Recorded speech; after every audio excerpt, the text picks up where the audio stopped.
सानाम कोगे सगुन जोहार मानवा जुडसी यूट्यूब चैनल रे आपे सानाम को सगुन दाराम इसई कुड़ी सारना कोड़ा इसई बिदिन रे बापला बांग गानोआ आदो तेहिं दो नोआ विषय तेगे आबो बन गालमारा तेहिंया नोआ वीडियो रे आदो गाते को देलाबुन पहिल ओना वीडियो क्लिप बुन नेल लगे जहां रे दो हड़ को जरवाव कना बिदिन समाज रेन से सारना समाज रेन हड़ आर मिटेन इसई कुड़ी को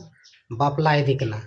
से को बापला रिया को गालमारा कना ओना वीडियो क्लिप की थोड़ा बन आंजम लगे चित को मेनदा मांझी मोड़े को से गुरु गोंके को ओना कथा बन आंजमा इसके बाद विस्तार ते लाहा से वीडियो बन चर्चाया जहां खासकर ते नई कुड़ी गिद्रे जहां गुड्डा जिला रेन कुड़ी गिद्रे कना जहां ते हिंद दो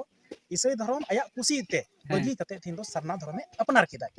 तो नुआ दो अडी मारंग महाने कमी कदा आरिन आसो जे जहां तिना के दुनिया रे जहां तिना भूलते भटकाते जो हो जहां लकाते को चलाओ का तेही सरना धर्म बगी कते मान ले कि धर्म कन्वर्ट कना को धर्म को बगी का बदल का को चलाओ कना को ईसाई काते यानी कि आमा मूल धर्म दम बगी दा और इटांग से चलाओ कान थे अब व्यापार हुयु कना नुआ रे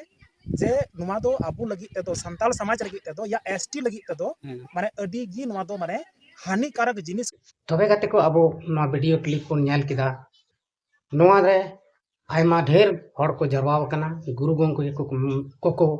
मेनदा से तेहिं दो अडी रस्के रे हेना कोआ जी मेनते मिटेन इसई कुड़ी आजे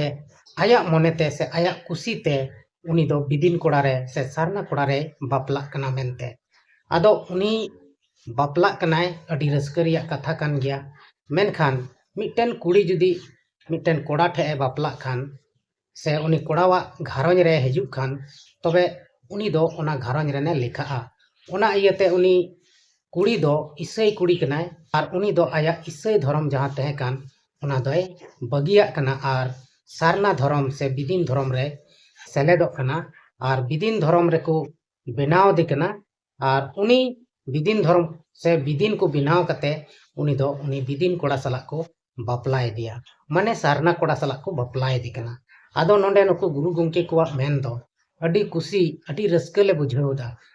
चिदा से मिटेन किसी कारणवश ईसाई कान थेनाय और उनी दो आया मारे होरा रे से मारे धर्म रे रुड़ हेजना ओनाते आले दो अडिले रस्के जंग कना आदो नुआ दो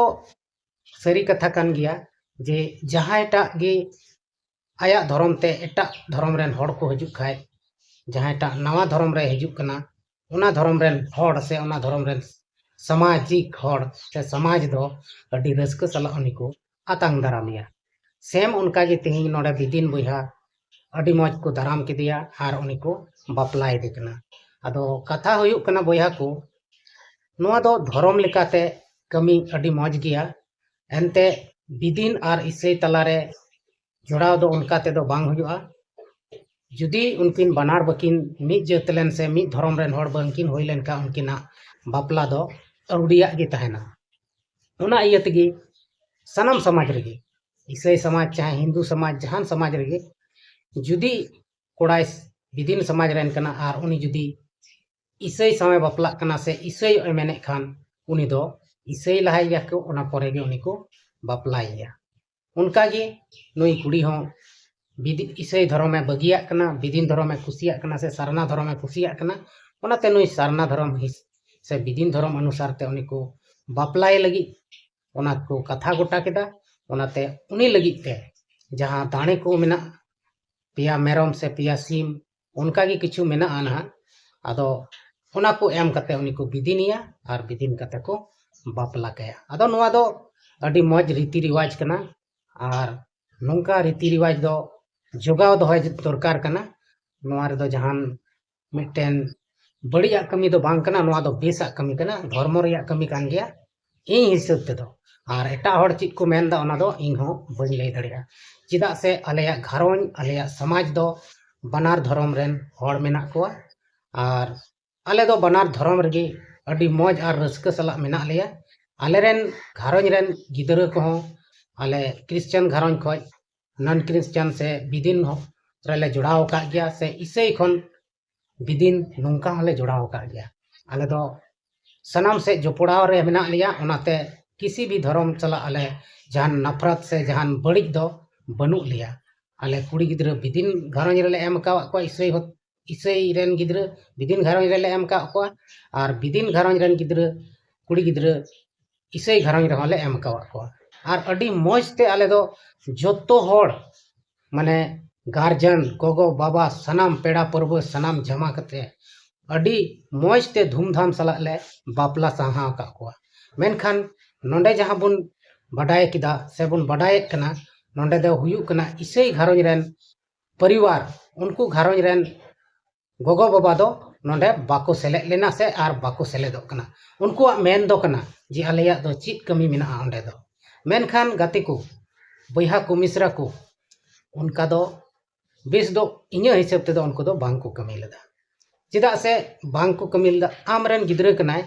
उनी जुदी जहाटा धर्म कुसिया कना उनी दो ओना धर्म ते चलाव दाड़ेया नोआ अबो बोन बड़ाय गया से इन हुई लय गुइदा प्रत्येक वीडियो रे जे अबोआ संविधान रे ऑल मेना जहां के जहाटा धर्म ते चलाव दाड़ेया ओना लेकाते इसै धर्म को बिदिन धर्म ते चलावेन खान ची उनी दो बड़ी ए कमी किदा बड़ी दो बाय कमी लेदा उनिया पतियो उनिया घरों परिवार बनाव लगी ते उनी ओंडे गे बेसे बुझाव किदा से ओना रे विश्वास से बुझाव किदा तबे ओंडे चलाव दाड़ेया आदो ओना रिया दो कोनो दिक्कत दो बनुआ मेनखान नुकु दो अकयटा चको सिखाव पढ़ाव के को उनको गोगो बाबा दो नासिना हो दया माया बांग हे को से उनको दो को बुझ किदा आले दो नुई दो गoj नाय गoj बराबरी को बुझाव किदिया मेनखान उनको दो नोआ भूल कना आर नोआ भूल दो अंते हुदिस कते से बिना हुदिस तिको कमी किदा इन से खय दो पूरा पूरी ओना दो भूलिंग मनावे तको इसलिए आम हो मिटन समाज रेन हर कान गया और आम हो आमा आस पास रे एटा धर्मान हर ठे एम शुरू कनाम हजू सेनोक कान गया मेनखान तेही आमरेन बिटी से आमरेन मिश्रा से आमरेन गिद्र एटा धर्म से बिदिन धर्म ते चलावेन का आम दो बाम सुर लेना नोआ दो चित लेकान समाज ताम चित लेकान घरों ताम नोआ दो इnya हिसाब ते दो बेस दो बाको कमिलदा आर नोंडे नुको बिदिन बोया से सरना बोया नुको हो अडी को रस्क कना और रस्क जरूर कान तकवा चिदा दे एटा धर्म रेन नुको घरों रे हेज अकना से हेजु कना से हेज एनते नुको को बापला साहा ककिन कना नोआ दो खुशी रस्क रिया कना और सनाम समाज रे नुका दो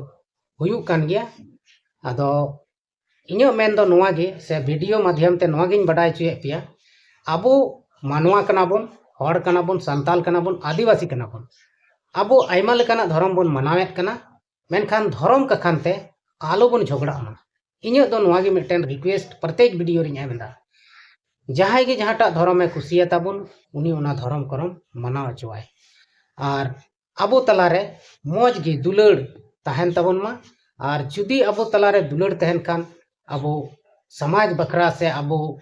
जहाना बखरा तगे से एटा पर्जेत रेन को हर अबो चितान रे जदी को लड़ाई जुल्म बोन तबे खान दो उन ओक्ते अबो जुमित कते उनको सला बोन लड़ाई दाड़िया और धर्म का खानते अबो बोन अलग मेनखान छतिक जात को दो अबो दो बाको अलग बुना उनको दो सीधे को टारगेट बुना नुको दो आदिवासी कना को नुको दो संताल कना को उनको दो इसै और बिदिन ओडे दो बाको लेखाया और उनको दो अबो सला जहाना बड़ी कमी को मेन खाय दको कमी गया मेनखान अबो रे एकता गे बांग तहन खान अबो रे जुमित बांग तहन खान अबो दो बोन चिका अबोन हे या उनी इसै हड़ को दाले कना दाल चो को उनी जगह जुमी को रेजे कना रे चो को नुंका बोन मेन लेखाय दो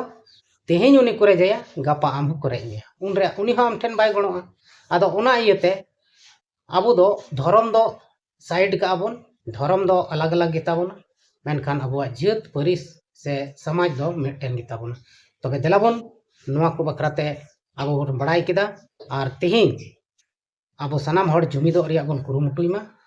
मे एटा हड़ सा अलबोन तपाम झगड़ा मा